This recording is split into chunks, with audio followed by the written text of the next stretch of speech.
So, hello everyone, how are you? This is Bhushan Adkar from Excellence Private Tutor. So, we are going to learn today what is heat.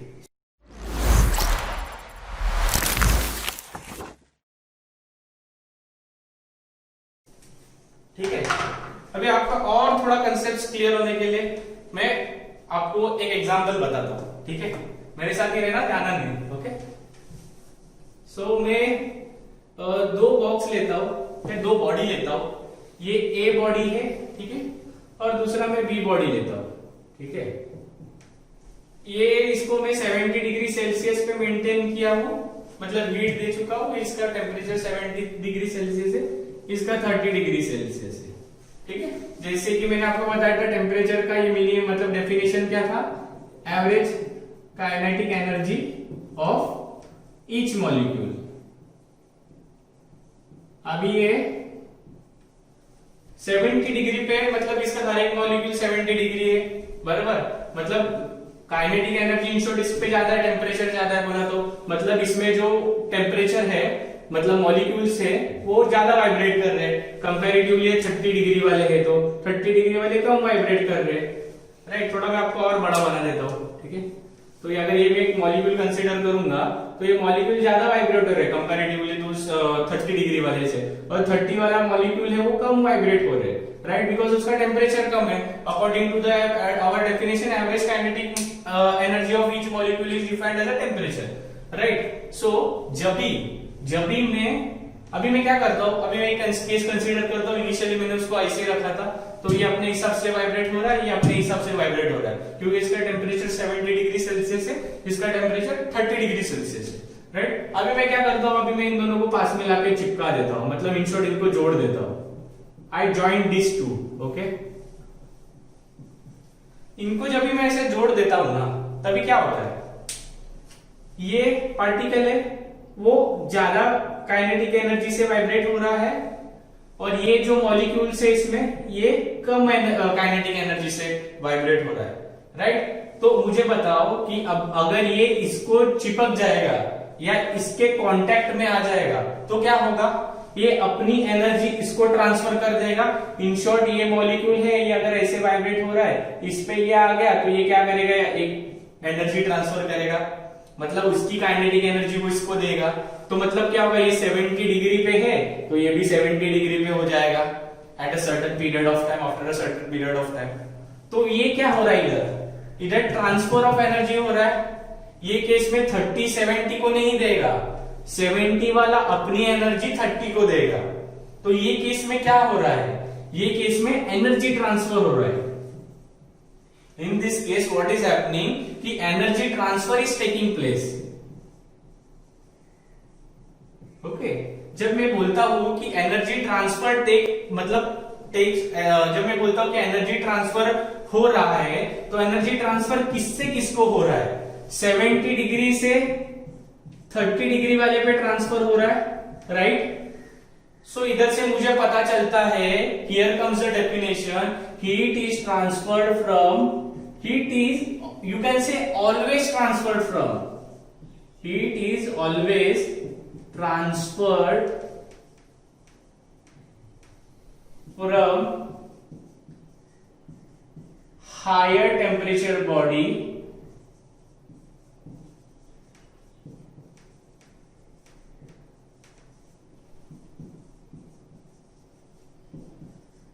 to the lower temperature body.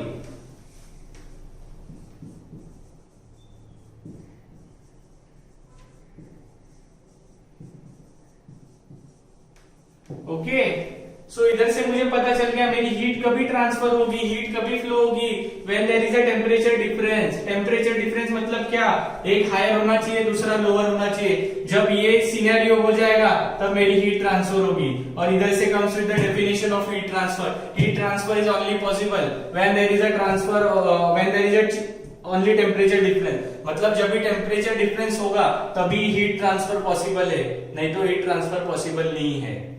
इसलिए बोला जाता है heat is always transferred from higher temperature body to the lower temperature body, ये याद रखना, okay. So ये अभी हम लोग ने क्या क्या देखा, हम लोग ने देखा पहले डिफरेंस बिटवीन टेम्परेचर और हीट में फर्क क्या है। Temperature is nothing but average kinetic kinetic energy of each molecule, and इधर से हमको पता चलेगा हीट तभी ट्रांसफर होगा जब दोनों बॉडी के बीच में टेम्परेचर डिफरेंस होगा।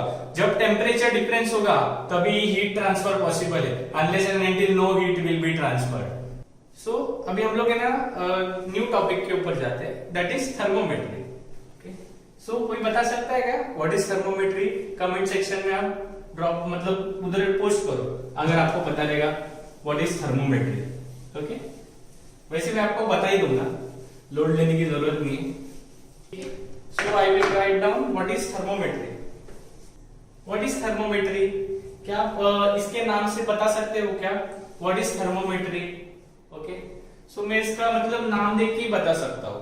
Thermometry is nothing but thermo, that is temperature, and it is metry, it is meant by measurement with an instrument. Okay, so what is thermometry? Thermometry is nothing but it is a measurement of temperature. Thermometry is nothing but the measurement of temperature. Okay, सो इतना समझ गया है क्या? सो अभी हम लोग देखेंगे कि थर्मोमेट्री में कि स्केल्स देखेंगे हम लोग। We will study various types of scale, मतलब दो स्केल को कंपेयर करके हम लोग टेम्परेचर कैसे फाइंड आउट करेंगे वो हम लोग देखेंगे। ठीक है, सो हम लोग देखते हैं। ओके, होप सो ये नोट डाउन कर लिया रहेगा। Thermometry is nothing but the measurement of temperature. Okay, so अभी हम लोग देखेंगे स्केल्स। ओके, कितने स्केल्स है कमेंट सेक्शन में आप बता सकते हो। हाउ मेनी, आपको कितने टेम्परेचर स्केल्स पता है? ओके, एक तो आपको केल्विन पता रहेगा, एक तो आपको डिग्री सेल्सियस पता रहेगा, और एक आपको फ़ारेनहाइट पता रहेगा। ठीक है, इन ये तीन मेजरली यूज होते हैं। नॉर्मली थर्मोडायनामिक्स में ये तीन स्केल मेजरली यूज होते हैं, लेकिन देयर आर बहुत सारे स्केल, रूमर स्केल है, देन और बहुत सारे स्केल्स है। लेकिन अभी फिलहाल हम लोग इन तीनों को कंपेयर करके दूसरे कोई भी स्केल्स का मतलब टेम्परेचर कैसा फाइंड आउट करना है ये हम लोग देखेंगे। ठीक है, पहले हम लोग ये तीन को कंपेयर करेंगे। ओके, सो मेरे साथ रहना, ये मैं तीन स्केल बनाता हूं। ठीक है, I will change the marker. ये मैं तीन स्केल बनाता हूं, ये मेरी पहली स्केल, ये दूसरी स्केल और ये तीसरी स्केल। ठीक है, हर स्केल में ना दो पॉइंट रहते हैं, एक वो आइस पॉइंट रहता है और दूसरा स्टीम पॉइंट रहता है जिसको हम लोग बॉइलिंग पॉइंट बोलते हैं। ठीक है, और आइस पॉइंट को हम लोग मेल्टिंग पॉइंट बोलते हैं। ठीक है, तो आइस पॉइंट क्या होता है, हर टेम्परेचर का दो पॉइंट्स रहते हैं। ठीक है, सो मैं ना पहले ये डिग्री सेल्सियस वाला लिखता हूं, सेकेंड में लिखता हूं केल्विन फ़ारेनहाइट वाला लिखता हूं। ठीक है, थर्ड में लिखता हूं केल्विन वाला। ठीक है, ये सेल्सियस, ये केल्विन सॉरी फ़ारेनहाइट, और ये केल्विन वाला। ठीक है, मेरा जो डिग्री सेल्सियस वाला है उसका जो आइस पॉइंट है वो कितने पे है, कितने पे रहता है आइस पॉइंट? वो रहता है 0 डिग्री सेल्सियस पे। और स्टीम पॉइंट मतलब बॉइलिंग पॉइंट में इसको बोलता हूं, बॉइलिंग पॉइंट बोलो स्टीम पॉइंट बोलो दोनों एक ही है।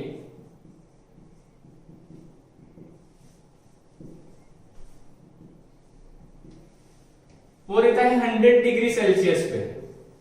ठीक है, स्टीम पॉइंट 100 डिग्री सेल्सियस पे, आइस पॉइंट 0 डिग्री सेल्सियस पे। ये हो गया सेल्सियस का।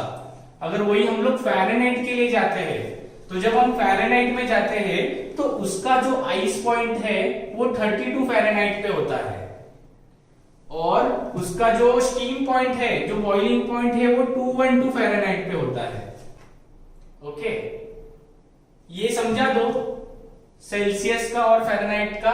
तो हम लोग मूव ऑन करते हैं कि थर्ड का, केल्विन का। केल्विन का कितना होता है? केल्विन का होता है 273.15 पे। कौन सा पॉइंट है ये आइस पॉइंट है। और बॉइलिंग पॉइंट क्या होता है, या स्टीम पॉइंट किस पे होता है? दैट इज 373.15 पे। इतना समझा क्या आपको? इतना समझ में आ रहा है? We are going to compare these 3 scales. Okay, so अभी फिलहाल के लिए हम लोग ये 2 स्केल कंपेयर कर रहे हैं। ठीक है, आप कोई भी 2 कर सकते हो। मैं क्या करता हूं, मैं ना 2 स्केल्स लेता हूं। ठीक है, कोई भी 2 ले लो, मैं दो स्केल्स ले रहा हूं, एक मैं सेल्सियस का ले रहा हूं और दूसरा मैं फ़ारेनहाइट का ले रहा हूं, ठीक है। सो इधर मैं क्या करूंगा, मार्क करूंगा ये मेरा 0 है, ठीक है, डिग्री सेल्सियस का, और आइस पॉइंट कितने पे है, 100 डिग्री सी पे है, ठीक है, 100 डिग्री पे है आइस पॉइंट इसका, तो ये इधर मार्क करता हूं, ठीक है। वही मैं फ़ारेनहाइट के लिए जाता हूं, फ़ारेनहाइट का कितना है, 32 पे है, और उसका आइस पॉइंट कितने पे है, उसका आइस पॉइंट है 212 पे है, ठीक है। इतना दिख रहा है क्या। तो अभी मैं क्या करता हूं, मुझे इधर किधर के बीच में टेम्परेचर फाइंड आउट करना रहेगा, तो मैं क्या करूंगा, इधर से एक लाइन ड्रॉ करूंगा। अभी ice point two ice point में ज्वाइन करता हूं, ठीक है। तो इधर से मैं ज्वाइन करूंगा 32 से, ठीक है,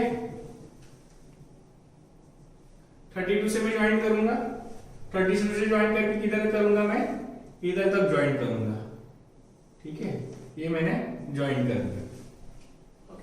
अभी मेरे को है ना इसमें किधर भी इसके बीच में मेरे को है ना पॉइंट फाइंड आउट करना है, मतलब ये लाइन के बीच में है ना इधर भी मेरे को टेम्परेचर फाइंड आउट करना है। तो मैं कैसे फाइंड आउट करूंगा, मैं कोई भी पॉइंट है ना एक पॉइंट लूंगा, ठीक है, कोई भी एक पॉइंट लूंगा, इधर कोई भी एक ले लो, आप ले लो, कोई भी पॉइंट ले लो, ठीक है। तो मैं क्या करूंगा, उसका वो पॉइंट को क्या करूंगा, मैं पॉइंट को वो नेम देता हूं, दिस इज C, F, ठीक है, कोई भी पॉइंट ले लो, ठीक है। सो यहाँ पे C, F दे दिया अपने पॉइंट।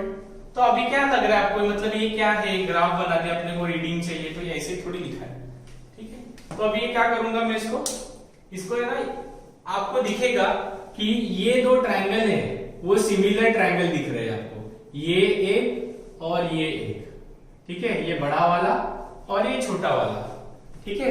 तो यहां से मैं बता सकता हूं क्या, यहां से आप बता सकते हैं क्या कि हम लोग लिख सकते हैं कि ये जो पॉइंट है, ठीक है, वो जो पॉइंट है वो किसका पॉइंट है, ये जो पॉइंट है वो किसका पॉइंट है, ये जो मैं मतलब फ़ारेनहाइट वाला है वो मैं लिख सकता हूं क्या, this side upon this side is equal to this upon this, okay. तो ये वाला क्या है, ये फ़ारेनहाइट वाला है, तो F-32, ओके, F-32 अपॉन ये क्या पॉइंट है मेरा, 212 है, ओके, मतलब 100,212 है ये, तो ये क्या आ जाएगा, 212 माइनस ये पॉइंट क्या है, 32, इतना आ गया क्या, ये किससे आया, बाय सिमिलरिटी ट्रायंगल, ठीक है, ट्रायंगल सिमिलर है ना, बाय सिमिलर ट्रायंगल्स, ठीक है, ये आ गया, ठीक है, ये आ गया एक साइड का। अभी मैं दूसरा साइड लेता हूं, दूसरा साइड मेरा कौन सा, ये वाला है और ये वाला है,